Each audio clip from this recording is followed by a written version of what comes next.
शीघ्रातिशीघ्र उस तक पहुंचना होगा था। अब गरुड़ का आवाहन करना होगा।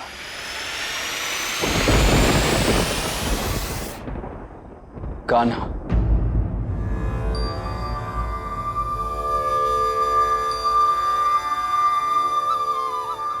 जब शेष नाग यहां है तो गरुड़ जी का आवाहन करने की क्या आवश्यकता है?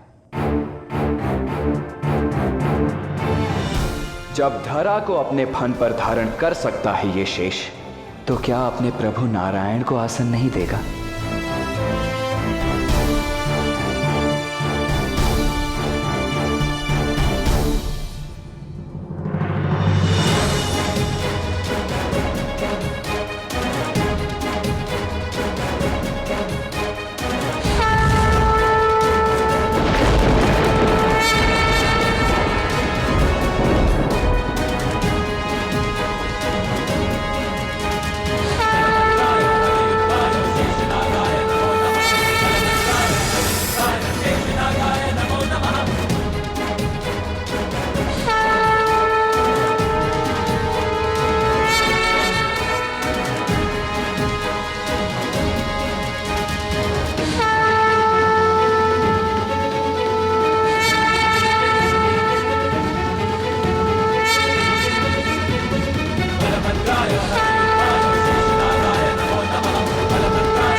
कृष्ण, वो यहाँ कभी नहीं पहुंच पाएगा।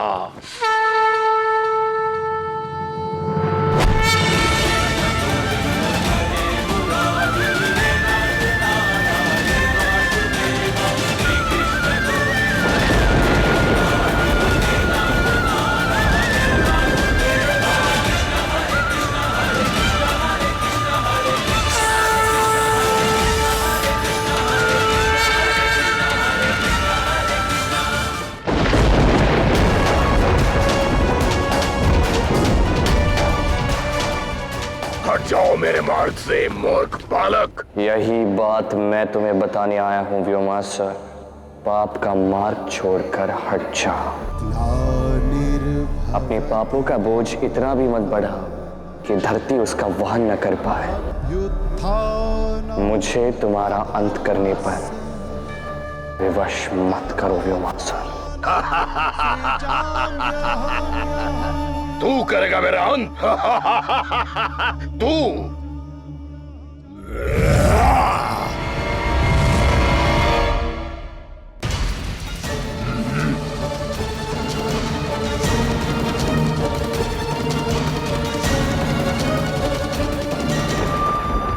अहंकार जब अपनी सीमा पार कर देता है तब वो संहार का कारण बनता है। तुम्हारे संहार की घड़ी आ गई है व्योमासुर। मुझे व्योमासुर को भय दिखा रहे हो? अपनी सोचो और भाग जाओ यहाँ से। राधा का अपहरण करके तुम पहले ही एक महापाप कर चुके हो व्योमासुर। फिर भी तुम्हें अवसर दे रहा हूं। राधा को मुक्त कर दो, मैं तुम्हें प्राण दान दे दूंगा। ये मामूली सा ग्वाला महामायावी व्योमासुर को दया की भीख देगा? राधा की सुरक्षा की बड़ी चिंता हो रही है, तो आओ द्वंद्व करो और बचाओ इसे।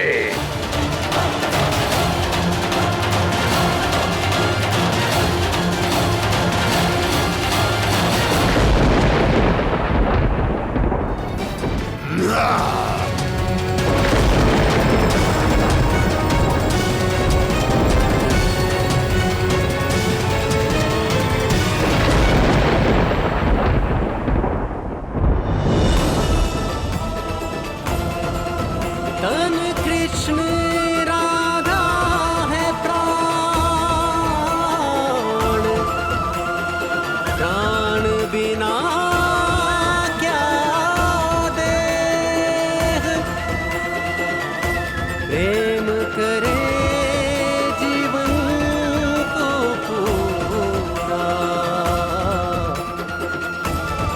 इसमें क्या। तुम यहीं रुकना रहते, मैं कुछ ही देर में आता हूँ।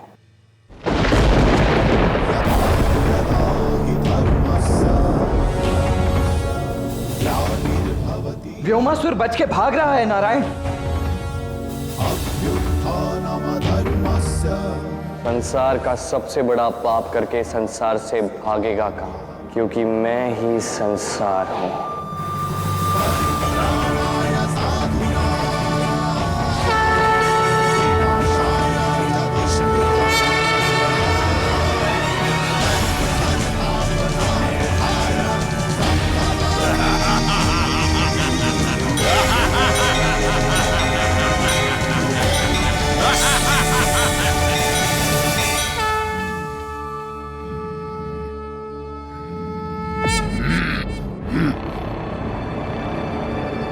व्योमासुर को क्रोधित करके तुमने अपने काल को आमंत्रण दे दिया है बालक। अब तुम्हें मुझसे कोई नहीं बचा सकता।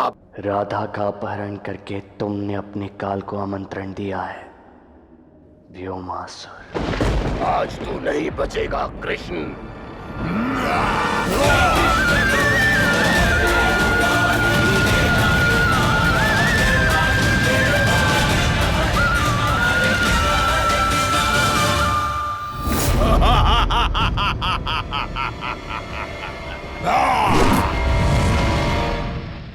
कदाचित आपको पहचानने में मुझसे बड़ी भारी भूल हो गई है।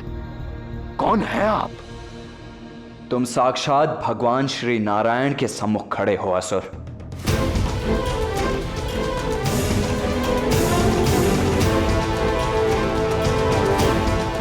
भगवान श्री नारायण, आपने उचित कहा था। आप कौन हैं?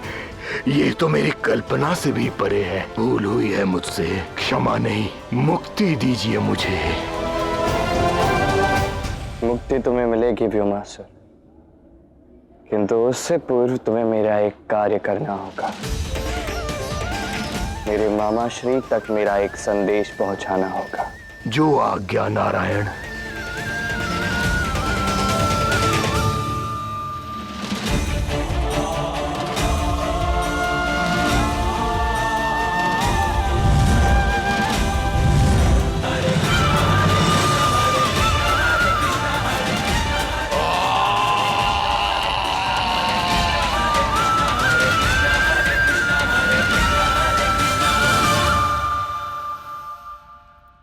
अक्रूर, व्योमासुर का कोई समाचार आया है? महाराज वो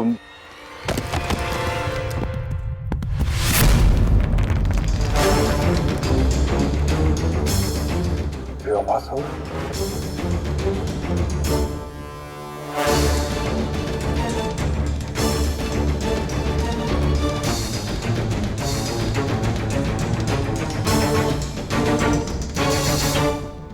कहो व्योमासुर, क्या कहना चाहते हो?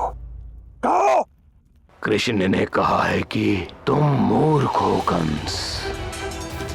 तुमने ये सोच कैसे लिया कि राधा को साधन बनाकर तुम मुझ तक पहुंच सकते हो? तुम्हारी सोच तो दूषित थी, अब तुम्हारे शौर्य और बुद्धि पर संदेह हो रहा है। तुम्हें राज सिंहासन पर बिठाया किसने? तुम इसके योग्य ही नहीं हो।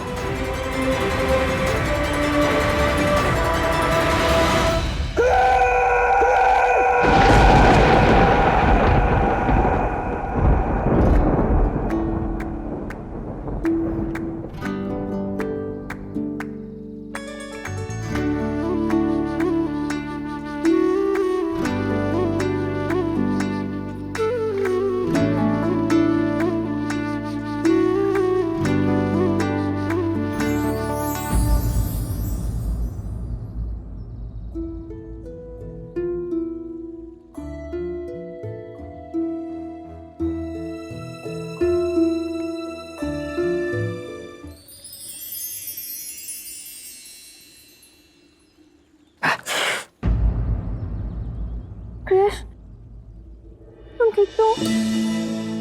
और ये घाव कैसे लगे? और हम कहाँ हैं कृष्ण? और वो व्योमासुर, वो क्या हुआ? घावों में पीड़ा हो रही है? घावों की पीड़ा तो मैं सह सकता हूँ राधे, किंतु जो एक के पश्चात एक तुम्हारे प्रश्न मुझे पीड़ा दे रहे हैं ना, वो मैं सह नहीं पाऊंगा। ये उपहास का समय है। क्या करूं?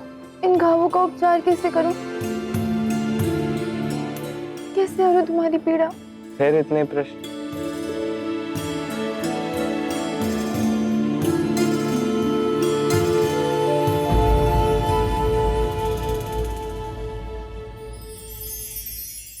कान्हा, कहाँ हो कान्हा? ये दाऊ भी ना ऐसा गला फाड़ रहे हैं जैसे जानते ही नहीं मैं कहाँ हूं। सच में दाऊ, आपकी अभिनय प्रतिभा के सामने तो मैं भी फीका हूं। कान्हा! पता नहीं कहां चले गए। वो देखिए वहां है। राधा, खाना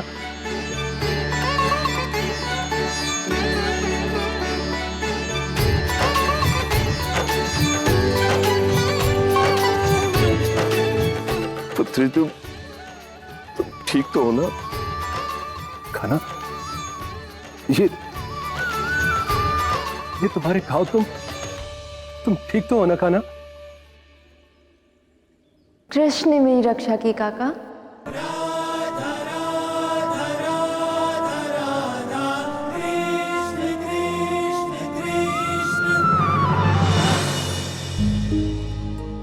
किंतु तुमने उस भयानक असुर से मेरी पुत्री को मुक्त कैसे किया? नहीं काका, मैंने अधिक कुछ नहीं किया। जब वो असुर इस पर्वत से उड़ के जा रहा था तो मैंने राधा के पैर पकड़ लिए और केवल भगवान श्री महादेव का स्मरण किया।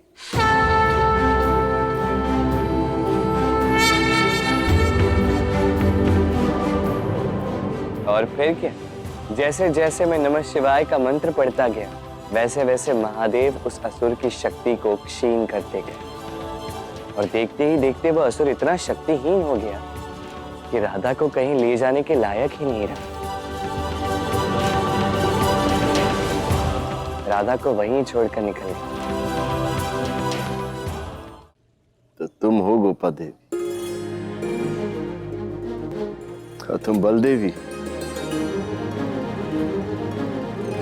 पुत्री, इसमें केवल तुम्हारा ही दोष नहीं है। मैं इतना अनुभवी ज्ञानी होने के बाद भी क्रोध के आवेश में आकर अंधा हो गया था। मुझसे हुए पाप कर्मों की मैं क्षमा प्रार्थी, मुझे क्षमा कर दो। नहीं मित्र, यदि नहीं चाहते कि तुम्हारा मित्र भी रो दे तो बस करो।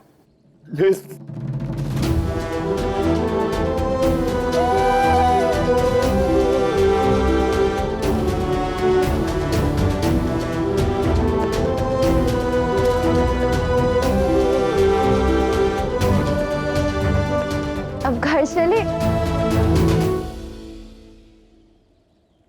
अभी एक कार्य शेष है।